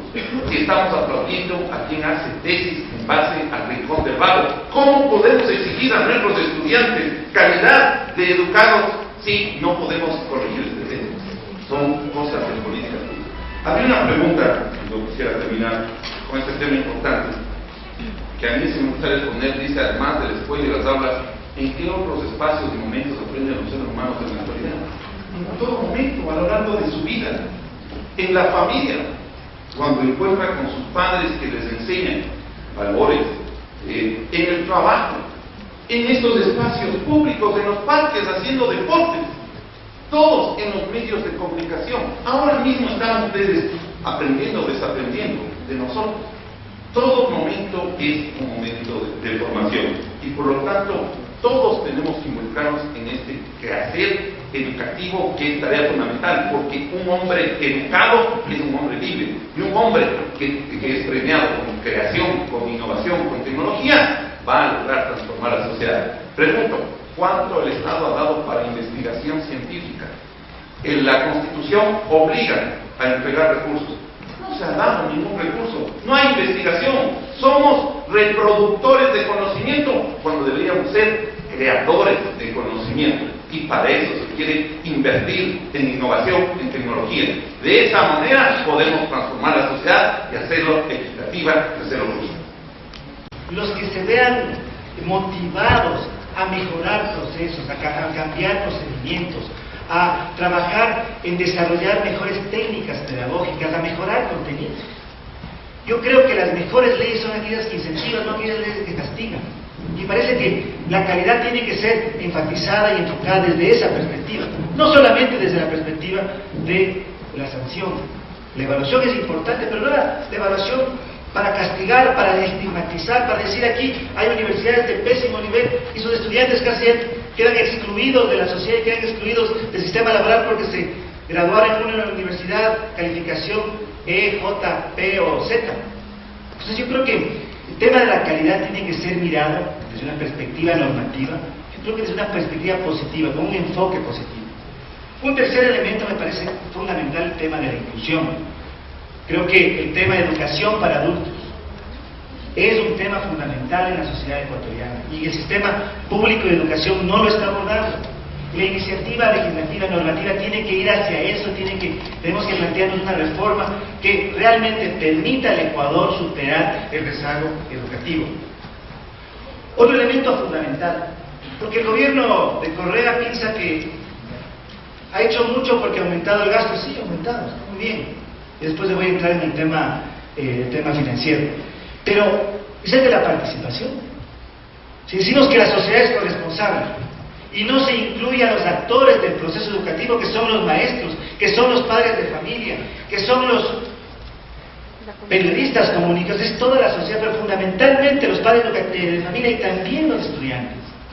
El tema de la participación es un tema fundamental y hacia allá tienen que ir las iniciativas normativas y también el control político. Vamos al tema financiamiento, porque sí es verdad el gobierno de la llamada Revolución Ciudadana ha aumentado importantemente el financiamiento, pero sin cumplir la Constitución. De acuerdo a los datos del contrato social, no se está cumpliendo el aumento anual de 0.5 del PIB, sino apenas de 0.2. Creo que es un tema importante, pero más que el monto es la calidad y los mecanismos de control para que los recursos que se gastan sean recursos que verdaderamente sean enfocados y gastados e invertidos de manera clara, transparente y eficientemente. Ustedes se han preguntado cuánto cuesta la llamada ciudad del conocimiento. Ese dinero que se está gastando, ¿cuánto se gastó en consultorías? ¿En qué va a terminar todo ello? Por mencionar solamente un tema. Y por último, y con eso termino, porque me parece que es muy importante el tema de la educación superior. La Asamblea Nacional aprobó una pésima ley de educación superior. La educación superior en el Ecuador está en crisis. pero no se le va a resolver cerrando universidades y dejando a 40.000 o 50.000 estudiantes sin tener que hacer. No se le va a resolver con un órgano rector absolutamente controlado por el Ejecutivo sin permitir la autonomía de la universidad ecuatoriana. Es necesario, ni burocratizando los procesos docentes, los procesos pedagógicos y el funcionamiento universitario, ni tampoco exigiendo requisitos absurdos como el PhD para ser rector. Miren, yo tengo un PhD, pero ¿acaso que aquello me califica para ser rector de una universidad? ¿Acaso que tener un PhD significa que estoy capacitado para hacer gestión o gerencia o administración educativa? Hay confusiones muy graves que tiene esa ley y tiene que ser reformada profundamente. Muchas gracias.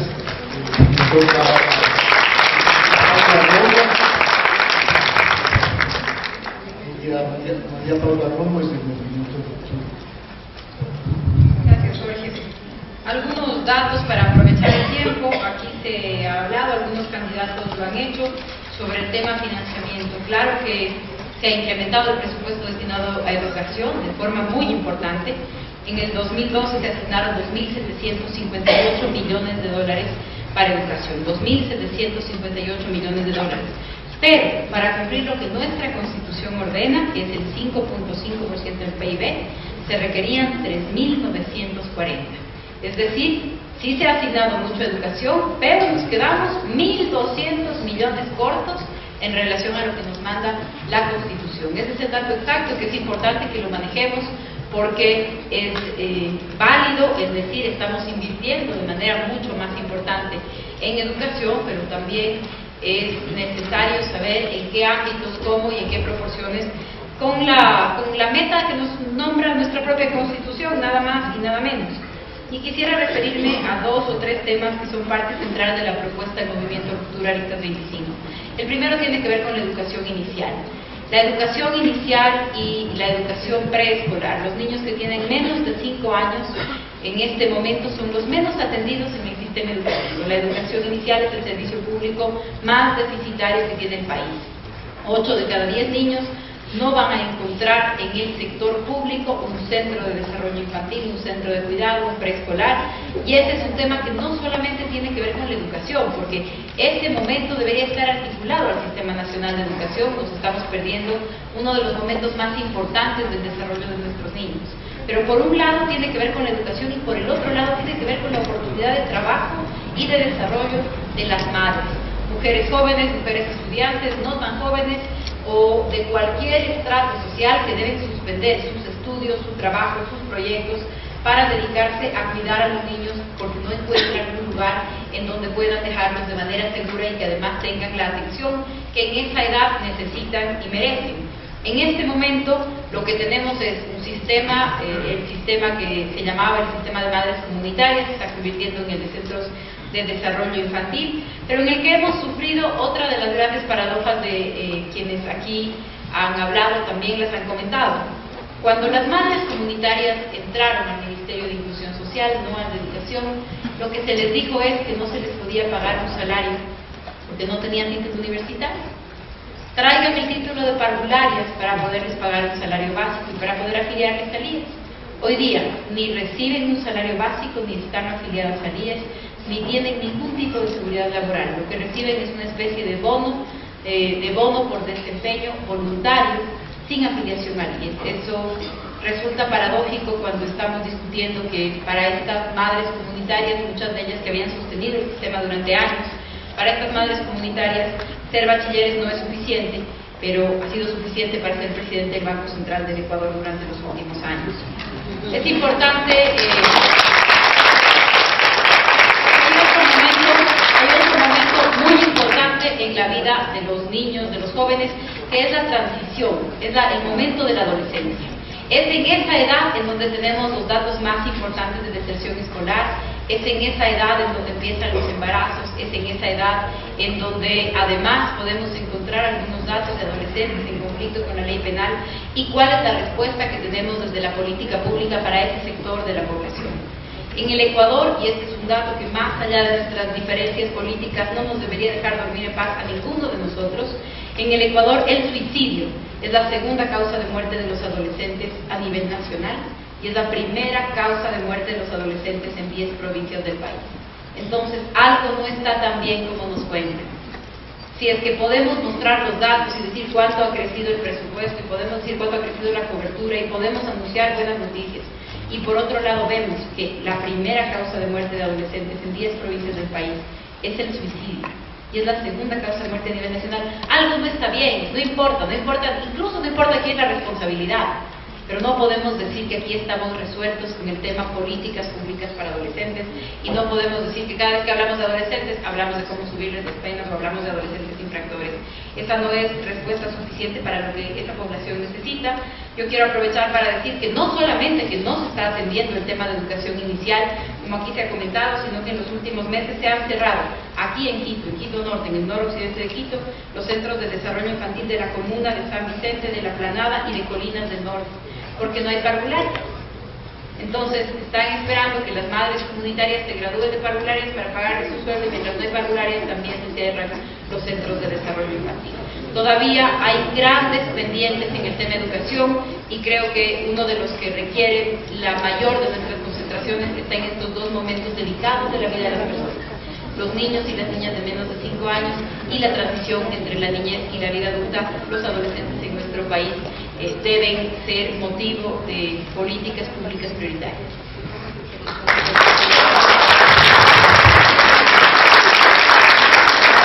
Gracias, señora. Ahora le toca a don Andrés Páez, él es candidato por el partido Creo. El mejoramiento de la educación nos interesa a todos, no es un tema de índole partidista, no admite diferenciaciones de números ni de colores. Este es un tema de todos los ciudadanos y por lo tanto demanda de la convergencia de todos los estamentos de la sociedad, del Poder Ejecutivo, del Parlamento, de los gobiernos seccionales, de las organizaciones gremiales o locales, de los grupos de opinión, de las universidades, de los partidos, de los movimientos, en fin. La educación es un problema y una cuestión que nos interesa a todos. No puede estar supeditada ni a un manejo electoral de la educación, ni tampoco circunscribirlo a una mera visión gubernamental. La educación es una cuestión de Estado y así tiene que ser concebida. En segundo lugar, el tema de la educación es uno de los elementos de carácter estructural en el que confluyen también esos otros elementos. Uno de los graves problemas precisamente es el de la deserción escolar, y la deserción escolar tiene una directa relación con el uso de la mano de obra de niños que deberían ir a la escuela y que no lo hacen porque son obligados a trabajar, no porque sean malos los que les obligan, sino porque hacen que estos niños contribuyan con el sustento de los hogares en los que viven. Entonces, ahí tenemos otro elemento que también es el del trabajo infantil. Con esto quiero decir que las cifras que con frecuencia o siempre oculta el gobierno de subempleo, que es una forma encubierta de desempleo, son verdaderamente alarmantes. 59.6% de la población económicamente activa es subempleada, no tiene relación directa laboral, no tiene seguridad social en su inmensa mayoría, no tiene beneficios de orden laboral y viven a la expectativa de lo que les caiga por las tareas que desarrollan. Y la tasa de desempleo, que bordea el 7%, tiene que ser vista también al amparo que durante 6 años se han creado 325,000 fuentes de trabajo no productivo en la burocracia, que por lo tanto no inciden en el desarrollo del aparato productivo.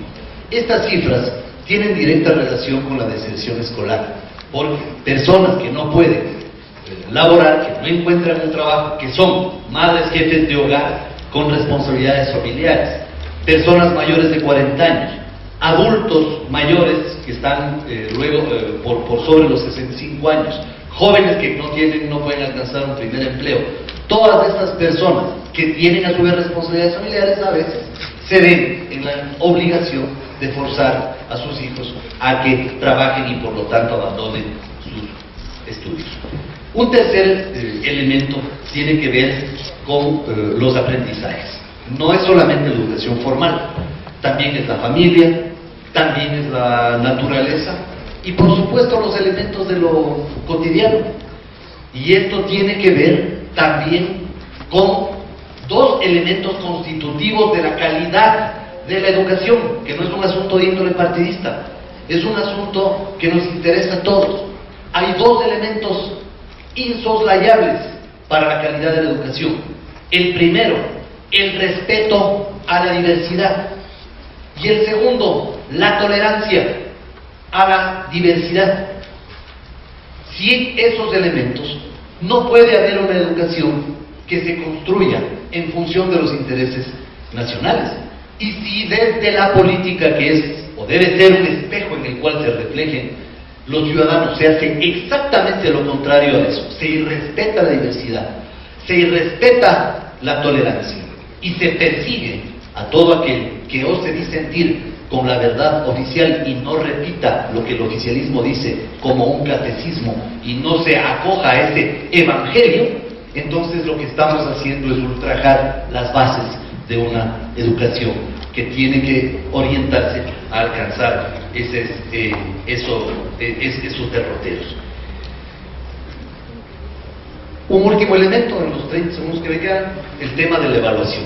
No es un elemento aislado, confluyen tres elementos: la evaluación, la capacitación y la valoración del sitio en donde se produce el fenómeno escolar. A partir de esos tres elementos surge una nueva necesidad, que es el de la investigación. Sobre la base de eso se puede construir un sistema educativo en función de los intereses del país y no de un proyecto político en concreto como se lo pretende. Hay que construir una educación en función del interés del país, por encima de quien sea el gobernante de turno. Muchísimas gracias. Vamos a tener una última intervención a partir de las preguntas que ustedes han formulado. Voy a sacar 3 preguntas de las que están aquí, al azar, y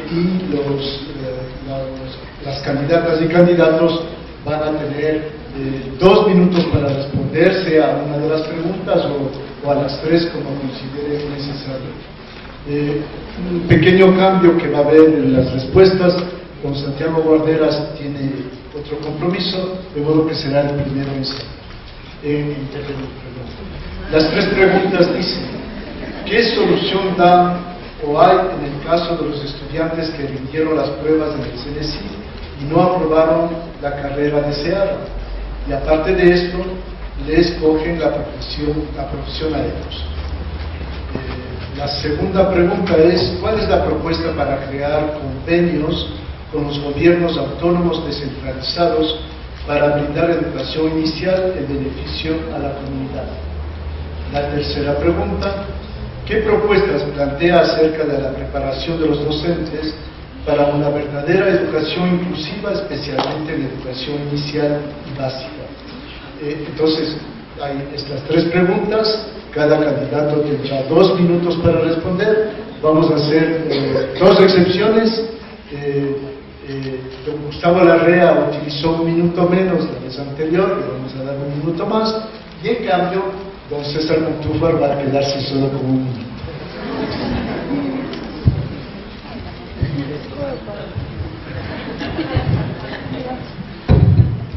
Bueno, muchas gracias. Lamento tener que salir, pero yo quisiera señalar que lo que debía hacerse y debe hacerse es un plan de contingencia. El grave error es haber aplicado un sistema de evaluación sin haber contado con los mecanismos para poder permitir que los estudiantes tengan soluciones. Lo que ha hecho este sistema es perjudicar a los estudiantes. Quienes han rendido las pruebas van a comprobar que les dan 5 opciones, y a la 5ª opción les dicen: sí, vaya a estudiar usted ingeniería agropecuaria y vaya que ver. No tienen ni recursos.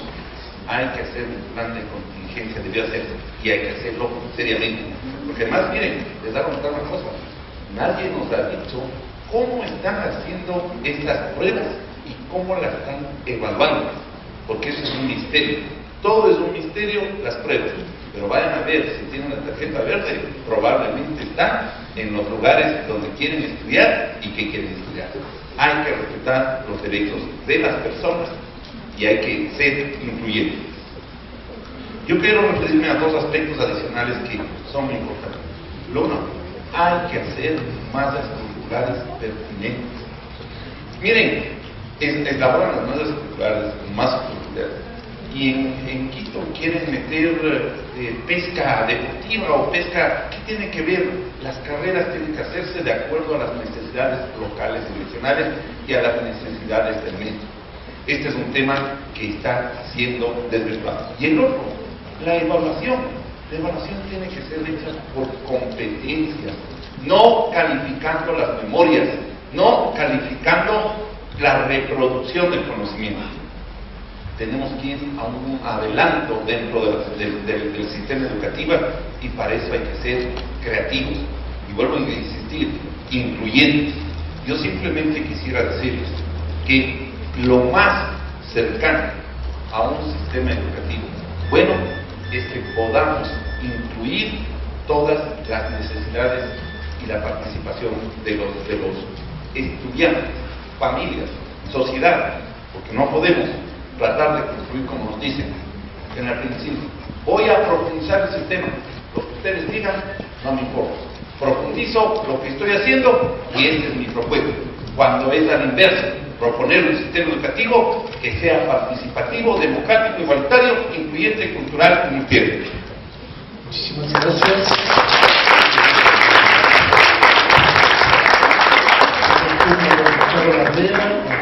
Candidato internacional, él va a tener 3 minutos en espacio. Gracias. Quiero hacer una breve anécdota. Hola. Eran los años de la dictadura militar, y yo le conocí a partir de una bebé, una niña tenía 2 o 3 años. Vivíamos en la clandestinidad, en una lucha dura contra la dictadura, y ya se recuerda esos años, yo me lo recuerdo también. Sí, ¿te acuerdas? ¿Por qué peleábamos en esa época? Peleábamos por el derecho a ingresar a las universidades. ¿Saben cuántos cupos había en el Ecuador a las universidades? 1.500 cupos anuales. Las fuerzas progresistas de este país peleaban por el libre ingreso a la universidad. La derecha taponaba con argumentos, desde luego. La educación no puede ser para todo el mundo. No todo el mundo está en capacidad de ingresar a las universidades. Ese era su concepto, su idea. Frenada la posibilidad de que la juventud ingrese a las universidades. Hay una victoria política importante, cae la dictadura militar, viene el gobierno de Jaime Rondós, recoge una victoria anterior del año 69, Jaime Rondós es presidente en 79, y pone en vigencia la educación para todos, todas las universidades, la posibilidad de ingresar a las universidades. Y creo que ese es un avance histórico. Ahora eso tiene una limitación, la calidad. No fue acorde ni de la mano con la calidad de la educación. María Paula hacía una reflexión y decía, el 80% de los que no pasan los exámenes vienen de colegios públicos. ¿Qué pasa ahí? Que no hay una educación de calidad en los colegios públicos, hay que corregir ese hecho. Pero ¿qué dice la Constitución y la ley? Que el título de bachiller te acredita para ingresar a la universidad. ¿Y qué hace el gobierno nacional? Viola la Constitución y la ley. No permite que el título de bachiller acredite a un joven para ingresar a la universidad. Por lo tanto, esto de la segunda, tercera, cuarta y quinta opción es una estupidez, discúlpenme la palabra que use, porque es atentar contra el derecho que tiene un joven de escoger libremente qué profesión tener. Es un tema de vocación, no puede ser un tema de imposición de un régimen. Yo creo que eso es parte de una visión autoritaria que no recoge la historia rica de lucha de nuestro pueblo y de nuestra nación por una educación de calidad, una educación universal para todos y todas sin exclusión alguna.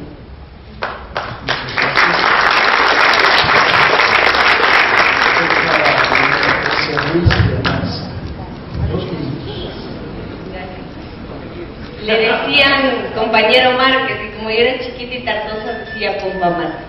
Eso me acuerdo. Bueno, me parece que este tema es un momento de transición que está viviendo ahora el sistema educativo, toda la propuesta de la educación superior acorde a las demandas de la ciudadanía. Yo creo que hay procesos administrativos, burocráticos, que efectivamente no están dando el acompañamiento técnico suficiente a lo que significa garantizar una mejor calidad y también valorar de una forma más concreta y precisa el esfuerzo que el Estado ecuatoriano hace para poder tener un sistema educativo de tercer nivel bueno. Y muchísimos otros países que por supuesto habrán vivido su propio proceso, el proceso que nosotros estamos queriendo autónomamente vivir. El entrar a la universidad le supone al estudiante prepararse durante 3, incluso 4 años antes, dentro de un sistema educativo de bachillerato que está orientado a que toda la población tiene que participar dentro de un sistema de educación superior adecuado. Ese es el horizonte, esa era la propuesta, y efectivamente para eso se han implementado una serie de normativas que en este momento están sí generando graves y serios problemas para muchísimos hombres y mujeres en el Ecuador. Me parece que se tiene necesariamente que hacer un acompañamiento minucioso a lo que ha sucedido. Por supuesto, esta es una tarea de acompañamiento social y desde la Asamblea, tanto para la fiscalización como para la evaluación de la pertinencia de la norma y del reglamento, porque no es solamente la ley, sino la forma en cómo se ha reglamentado, se tiene que ir pues acompañando de la mano. A mí me parece, pero que efectivamente se necesita tener una orientación clara, no solamente desde el momento de acceso a la universidad, sino también desde el acompañamiento en los espacios del bachillerato. No puede ir lo uno divorciado de lo otro. A mí me parece que este momento de transición es un momento de varias oportunidades de poder estos análisis, ponerlos no solamente sobre la mesa, sino con el acompañamiento social que necesariamente se debe tener. Y yo pienso que en esto el rol del contrato social por la educación, el rol de los consejos estudiantiles, de las instancias académicas y de la organización estudiantil es fundamental. Me parece que poder tener el acceso directo a través de los partidos políticos y a partir de toda la representatividad democrática que en Ecuador existe es muy importante. Me parece, por supuesto, que esta asamblea y que las instancias administrativas, del CNECID, los ministerios, tienen que dar cuenta de esto urgentemente. Claro. Muchas gracias. Es el turno de Jimena Ponce del Movimiento Alianza País. Tiene 2 minutos. Creo que en un debate lo importante no es solo colocar ideas, sino dar argumentos, fuerza y verdad a las ideas. Aquí se ha mencionado sobre un supuesto incumplimiento inconstitucional. Yo me voy a permitir leer a la audiencia de quienes nos escuchan por la radio la disposición constitucional sobre la inversión. Y dice: el Estado asignará de forma progresiva recursos públicos del presupuesto general del Estado para la educación inicial, básica y el bachillerato con incrementos anuales de al menos el 0.5% del PIB hasta alcanzar un mínimo del 6% del PIB. Si hablamos de que son anuales, tienen que llegar de 0.5, para llegar a 6 son 12 años, ¿no es cierto? Entonces, ilusorio y demagógico decir que en 6 años debería estar cubierto. ¿Y qué es lo que ha hecho este gobierno? Porque aquí toca hablar del gobierno, porque aquí no es que las cosas ocurren solitas, aquí ha ocurrido una transformación porque hay un gobierno de la Revolución Ciudadana y un movimiento que sí nos responsabilizamos por todas las acciones que tomamos, que va cumpliendo. En el 2010 el presupuesto, digamos, el monto del PIB en la proforma era de 56.964 millones y se hizo una variación anual del presupuesto asignado para educación de 284.71 millones, es decir, 0.5% del PIB. En el 2011 se hizo un incremento, una variación anual para un PIB de 72.000 millones de dólares, de 310 millones de dólares. ¿Cuánto es eso? 0.5% del PIB. En el 2012 se hizo una variación anual, un incremento de 358.13 millones de dólares sobre un monto de PIB de 71.6 millones. ¿Cuánto es eso? 0.5% del PIB. Entonces, se está cumpliendo con la disposición constitucional. Absolutamente negado lo que aquí se ha dicho, absolutamente demostrado que aquí se está cumpliendo en la medida en que la Constitución, que nosotros mismos la trabajamos, la colocamos, la peleamos, la defendimos y la votamos, es lo que estamos nosotros haciendo. Por otro lado, también se ha colocado aquí un tema de educación inicial con una información equivocada, María Paula, equivocada, varias veces la repiten. No entiendo de dónde ha sacado esa información, porque yo fui la ministra del MIES y con absoluta claridad te lo expliqué cuando eras parte del bloque, y me parece que en ese momento sí lo entendías. En educación inicial, nosotros hemos trabajado en desarrollo infantil con un sistema desgraciadamente heredado que ha sido el de las madres comunitarias, en donde había una confusión de roles, en donde se les estaba reconociendo una bonificación de $90 mensuales por cada madre comunitaria, como así se denominaba, y nosotros llegamos hasta un incremento de $210 por cada madre comunitaria, hasta poder hacer una transformación.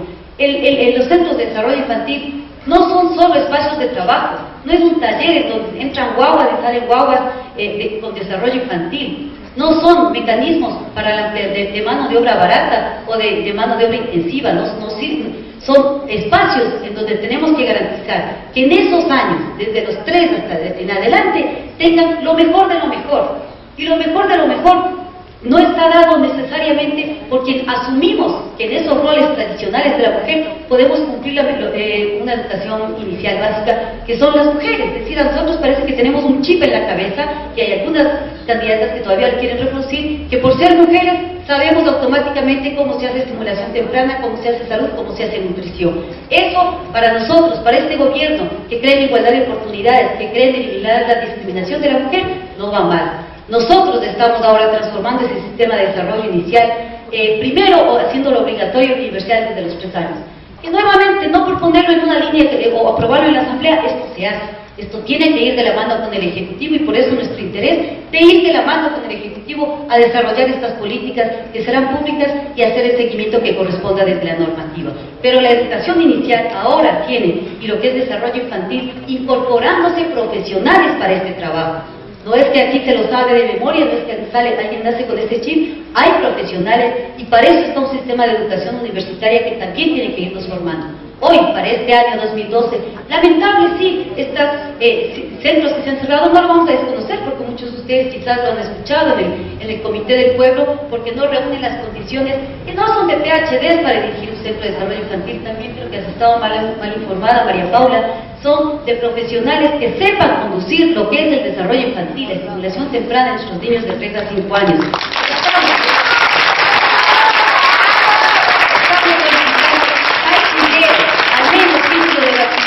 Y ahora el Estado, luego de una reasignación presupuestaria que estamos por $225 millones, incrementado el presupuesto. Cuando yo salí del Ministerio de Desarrollo de Inclusión Social, teníamos un presupuesto de 170 millones, hoy tenemos uno de 225 para poder cubrir con bachilleres, para poder cubrir con una profesional que está en cada centro de desarrollo infantil. Incluso en la modalidad CNH, creciendo con nuestros hijos, estamos incorporando profesionales absolutamente en relación laboral con el Ministerio. Errores del pasado que los estamos corrigiendo ahora y que es posible con voluntad política, con presupuesto y no solo con demagogia.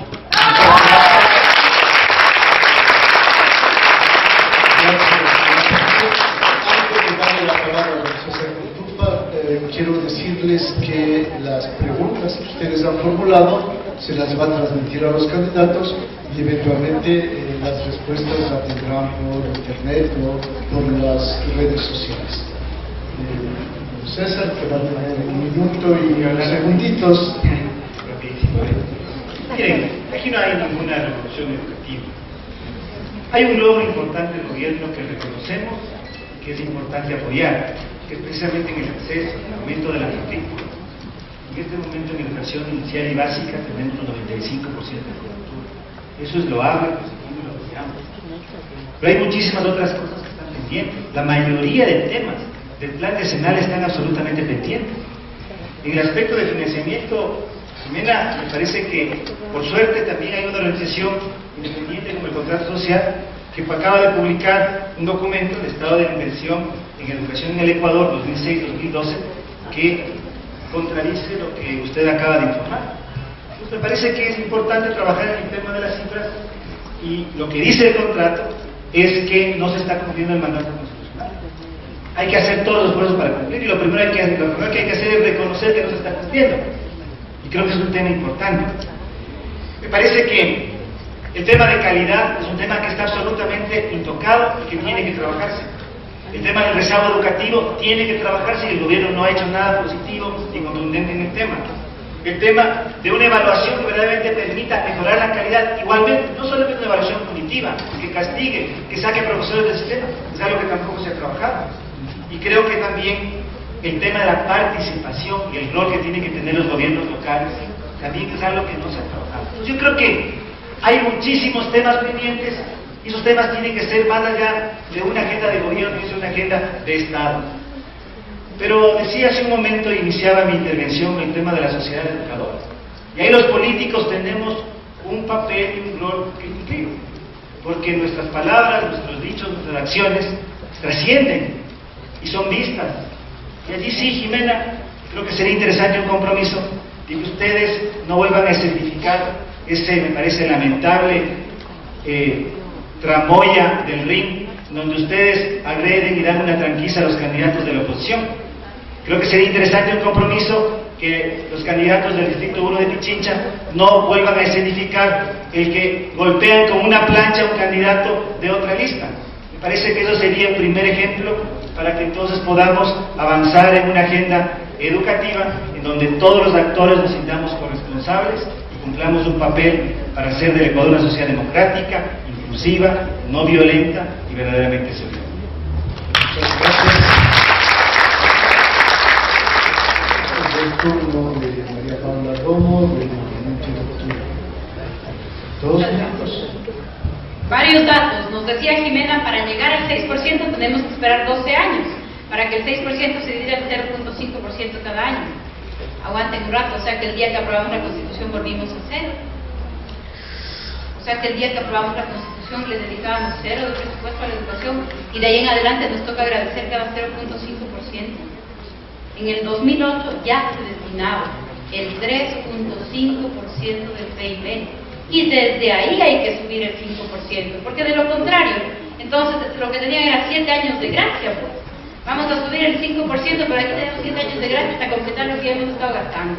Entonces, argumentos de que en 12 años vamos a llegar al 6%, no, la plena es que la Constitución no decía que pongamos en cero de nuevo el presupuesto. Entonces, al 5.5%, que es nuestro compromiso para este año, según datos del contrato social y del Observatorio Fiscal de las Naciones Unidas, nos faltan 1.200 millones de dólares para cumplirlo este año. Las madres comunitarias efectivamente reciben $210, que son $100 menos que un salario. ¿Cómo está la mentira? Es menos que un salario. No están afiliadas a IES, no están afiliadas a IES. No tienen seguridad laboral, no se van a jubilar porque no tienen IES. O sea, no hay mentira ahí. Y PhD no necesitan,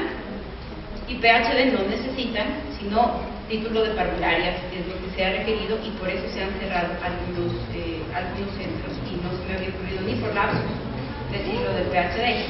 Pero quisiera concentrarme entonces, una vez aclarados los datos, 3.5 en el 2008, aquí no habían años de gracia, desde el 3.5 estamos contando, así que ya estamos debiéndole 1.200 millones de dólares a la educación y al país. Pero tratemos de contestar las preguntas que nos hicieron, al menos voy a contestar una. ¿Qué pasa con quienes no pasan las pruebas de CEDESID? ¿Qué pasa con quienes no pasan las pruebas para entrar a la universidad? Y aquí hay un problema. A ver, si es que no tenemos examen, pero hay más personas jóvenes que quieren entrar a la universidad que cupos, de todas formas alguien se va a quedar afuera. Si no es por el examen, se va a quedar afuera porque no llegó primero, porque no tuvo palanca. O sea, el quitar el examen no va a resolver el problema de que hay más jóvenes tratando de entrar que oferta universitaria. Entonces, el gran desafío es ampliar la oferta universitaria, porque si es que quitamos el examen, alguien se va a quedar afuera porque llegó tarde, porque no tuvo palanca.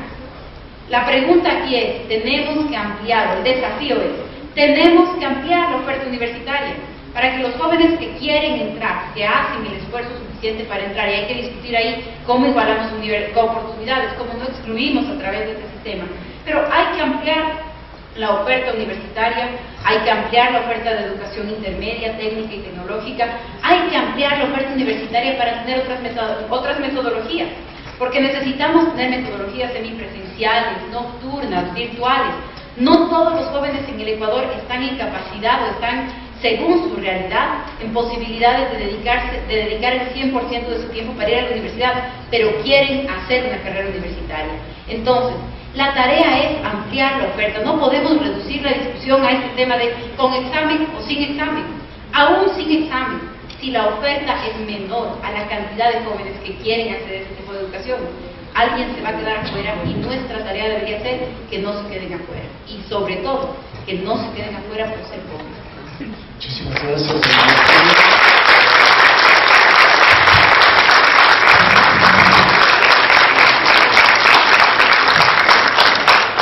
Turno de don Andrés Páez, periodista, creo. Me faltó en la intervención anterior mencionar algo que es importante sobre la malla curricular. Es trascendental aprender historia, geografía, gramática, matemáticas, etc. Pero el desafío del tiempo moderno es también que la malla curricular abarque los elementos de la vida cotidiana de los individuos. Es muy importante también que tengamos otras formas de aprendizaje que incorporemos. Es importante saber sembrar árboles y cuidar la naturaleza. Primeros auxilios, defensa civil, educación vial. Eso es parte de los desafíos de un mundo moderno, del cual no tenemos razón de permanecer rezagados. El segundo elemento que decía sobre la pregunta en concreto es que yo no veo ninguna razón para que el gobierno y el Estado se metan en nuestra vida privada. No hay ninguna razón para eso. Esto es propio, esto de meterse en la vida de la gente y la vigilancia, estilo Gestapo y KGB, es propio de los gobiernos autoritarios, de los gobiernos fascistas de antaño, de los de detrás de la cortina de hierro, que solían hacer eso porque les encanta controlar la vida de los ciudadanos, porque piensan que la palabra de una persona tiene que ser seguida como un evangelio y que el que se aparta de ese evangelio es un desertor y es un inconsecuente, un incapaz, un traidor a la patria, etcétera, etcétera, etcétera. Entonces, nada más distante de la izquierda y de las posiciones progresistas que esta forma autoritaria de concebir a la sociedad. Entonces, prohibido ir a los toros, prohibido las peleas de gallos, prohibido los casinos, prohibido las salas de juego, prohibido tomar cerveza el domingo por la mañana, pero el domingo por la tarde sí, y el lunes por la mañana no importa, aunque tengan que trabajar. Prohibido las imágenes religiosas en los hospitales para reemplazarlas, ya están reemplazadas por las fotografías del primer mandatario, que en los mismos altares. Ya lo dice la prensa lo que ha pasado en Cuenca. Y ahora resulta de que a los jóvenes les prohíben escoger su carrera y les quieren obligar e imponer que estudien lo que a ellos les da la gana. Eso es una barbaridad. Eso es un contrasentido. Los jóvenes tienen derecho. El que quiere ser odontólogo, no le puedes obligar a ser ingeniero forestal, por favor. El que quiere ser abogado, no le puedes obligar a ser médico. Entonces, que cada uno escoja la carrera de su profesión. ¿Saben por qué? Porque es la vida privada de cada uno. Y el gobierno, y cualquier otro, y el Estado, no tienen por qué meterse con nuestras vidas privadas. Si no tienen una vida propia, consíganla, pero no se metan con nuestra vida.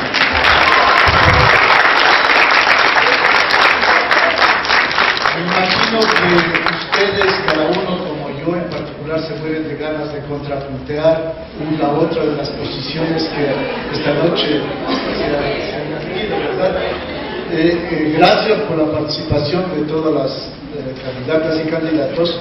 Evidentemente el tiempo es muy corto, en particular puesto que hemos afirmado una vez más el pluralismo partidario en Ecuador. Ha habido 7 participantes, han sido todas las listas invitadas, pero no hemos tenido los 11 que debíamos tener. Debemos, yo creo, felicitarnos por el debate que ha habido esta tarde aquí sobre un tema tan importante como el de la educación. Es importante un debate porque nos permite decidir con mayor conocimiento de causa lo que cada lista está proponiendo.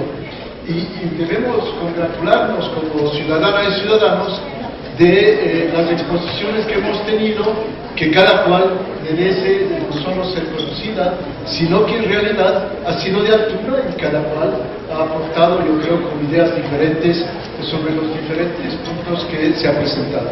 Por lo mismo, creo que debemos estar orgullosos de este debate político que desgraciadamente no se ha realizado en todos los temas, y la ciudadanía requeriría para ello más tiempo y más espacios como este.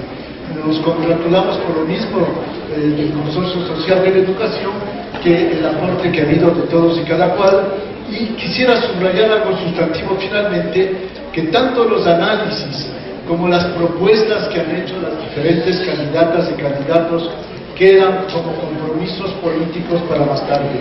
Pues debemos de estar claros, los ciudadanos y ciudadanas, que lo que aportan los candidatos y las candidatas es parte de lo que más tarde deberíamos nosotros tomar en cuenta al momento de la evaluación o de la rendición de cuentas que cada candidato debe hacer. Es nuestro rol como ciudadanos y gente de la sociedad civil el cumplir esta función, de modo que tienen que saber ustedes que se han comprometido con algo que nosotros estaremos vigilantes. Muchas gracias del aporte de todos ustedes, pero igualmente a la audiencia por haber participado en las clases.